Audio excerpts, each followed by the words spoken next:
मित्रों, अच्छा इंसान बनने के लिए क्या करना चाहिए? केवल हर एक व्यक्ति यही चाहता है कि मैं दूसरे की नज़र में अच्छा बनूं और लोग हमारी प्रशंसा करें और मैं जो भी कहूं उस बात को न टाले और कोई मेरी बुराई न करे। चलो जानते हैं एक कहानी से। एक राजा था जिसका नाम दशरथ था। उनके जीवन में सभी सुख थे। राज्य का काम काज भी ऐशो आराम से चल रहा था। राजा के नैतिक गुणों के कारण प्रजा भी बहुत प्रसन्न थी और जिस राज्य में प्रजा खुश रहती हैं, वहां की आर्थिक व्यवस्था भी दुरुस्त होती है। इस प्रकार हर क्षेत्र में राज्य का व्यापार अच्छा था। इतने सुखों के बाद भी राजा दुखी था क्योंकि उसकी कोई संतान नहीं थी। यह गम राजा को अंदर ही अंदर सताता रहता था। प्रजा को भी इस बात का बहुत दुख था। कई वर्षों के बाद राजा की यह मुराद पूरी हुई और उसे एक पुत्र की प्राप्ति हुई। पूरे नगर में कई दिनों तक जश्न मनाया गया। सभी नगर वालों को राजमहल में दावत दी गई। राजा की इस खुशी में प्रजा भी खुशी से झूम रही थी।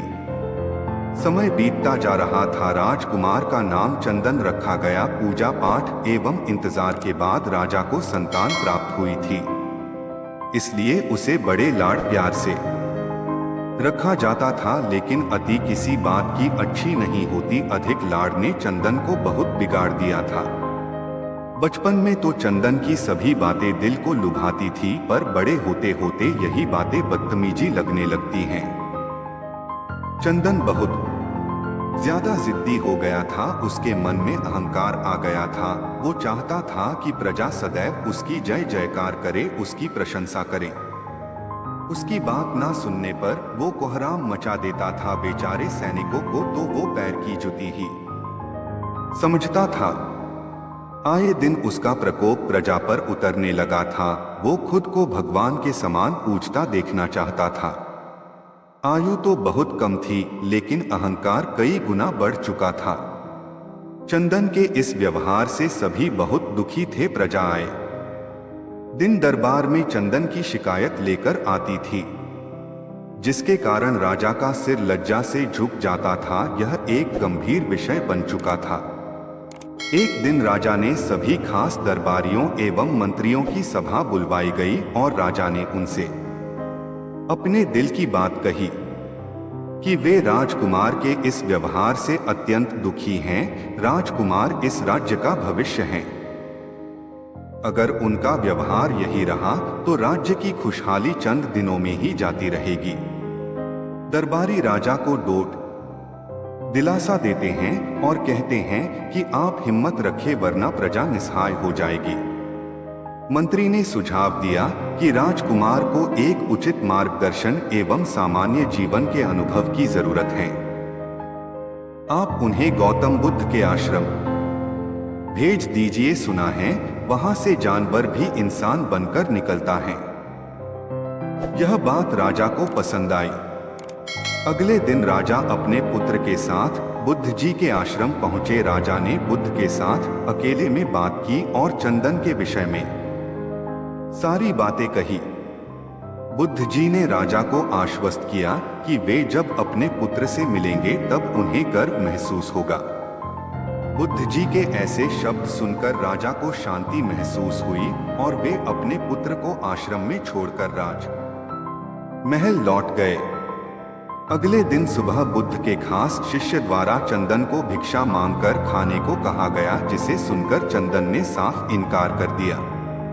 शिष्य ने उसे कह दिया कि अगर पेट भरना है तो भिक्षा मांगनी होगी और भिक्षा का समय शाम तक ही है, नहीं तो भूखा रहना पड़ेगा। चंदन ने अपनी अकड़ में शिष्य की बात नहीं मानी और शाम होते होते उसे भूख लगने लगी, लेकिन उसे खाने को नहीं मिला। दूसरे दिन उसने भिक्षा मांगना शुरू किया। शुरुआत में उसके बोल के कारण उसे कोई भिक्षा नहीं देता था, लेकिन आश्रम में सभी के साथ बैठने पर उसे आधा पेट भोजन मिल जाता था। धीरे धीरे उसे मीठे बोल का महत्व समझ आने लगा और करीब 1 महीने बाद चंदन को डोट भर पेट भोजन मिला, जिसके बाद उसके व्यवहार में बहुत से परिवर्तन आए। इसी तरह आश्रम के सभी नियमों ने राजकुमार में बहुत से परिवर्तन किए जिसे बुद्ध जी भी समझ रहे थे। एक दिन बुद्ध जी ने चंदन को अपने साथ सवेरे सैर पर चलने को कहा। दोनों सैर पर निकल गए। रास्ते भर बहुत बातें की। बुद्ध जी ने चंदन से कहा कि तुम बहुत बुद्धिमान हो और तुम में बहुत अधिक ऊर्जा है जिसका तुम्हें सही कार्यों में उपयोग करना आना चाहिए। दोनों चलते चलते एक सुंदर बाग में पहुंच गए जहां बहुत सुंदर सुंदर फूल थे जिनसे बाग महक रहा था। बुद्ध जी ने चंदन को बाग से पूजा के लिए गुलाब के फूल तोड़ने को कहा। चंदन झट से सुंदर सुंदर गुलाब तोड़ लाया और बुद्ध के सामने रख दिए। अब बुद्ध जी ने उसे नीम के पत्ते तोड़कर लाने को कहा।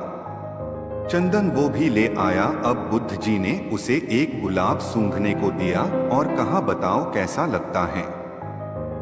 चंदन ने गुलाब सूंघा और गुलाब की बहुत तारीफ की। फिर बुद्ध जी उसे नीम के पत्ते चखकर उसके बारे में कहने को कहा।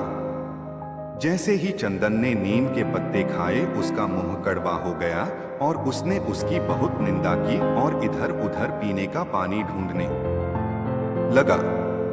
चंदन की यह दशा देख बुद्ध जी मुस्कुरा रहे थे। पानी पीने के बाद चंदन को राहत मिली। फिर उसने बुद्ध से हंसने का कारण पूछा। तब बुद्ध जी ने उससे कहा कि जब तुमने गुलाब का फूल सूंघा तो तुम्हें उसकी खुशबू बहुत अच्छी लगी और तुमने उसकी तारीफ की, लेकिन जब तुमने नीम की पत्तियां खाई तो तुम्हें वो कड़वी लगी और तुमने उसे थूक दिया और उसकी निंदा भी की। बुद्ध जी ने चंदन को समझाया, जिस प्रकार तुम्हें जो अच्छा लगता है तुम उसकी तारीफ करते हो, उसी प्रकार प्रजा भी जिसमें गुण होते हैं उसकी प्रशंसा करती है। अगर तुम उनके साथ दुर्व्यवहार करोगे और उनसे प्रशंसा की उम्मीद करोगे तो वे यह कभी दिल से नहीं कर पाएंगे। इस प्रकार जहां गुण होते हैं वहां प्रशंसा होती है। चंदन को सभी बातें विस्तार से समझ आ जाती हैं और वो अपने महल लौट जाता है। चंदन में बहुत परिवर्तन आता है और वो बाद में एक सफल राजा बनता है। गौतम बुद्ध की सीख ने चंदन का जीवन ही बदल दिया। वो एक क्रूर राजकुमार से एक न्यायप्रिय दयालु राजा बन गया। मित्रों, इस कहानी से हमें यही शिक्षा मिलती है कि हम में गुण होंगे तो लोग हमें हमेशा पसंद करेंगे, लेकिन अगर हम अवगुणी हैं तो हमें प्रशंसा कभी नहीं मिल सकती है। अगर आपको बुद्ध के द्वारा बताई गई जानकारी पसंद आई हो तो कमेंट और लाइक करके जरूर बताएं। और आप चैनल पर नए आए हैं तो अपने कोमल और दयालु मन से सब्सक्राइब करें। धन्यवाद।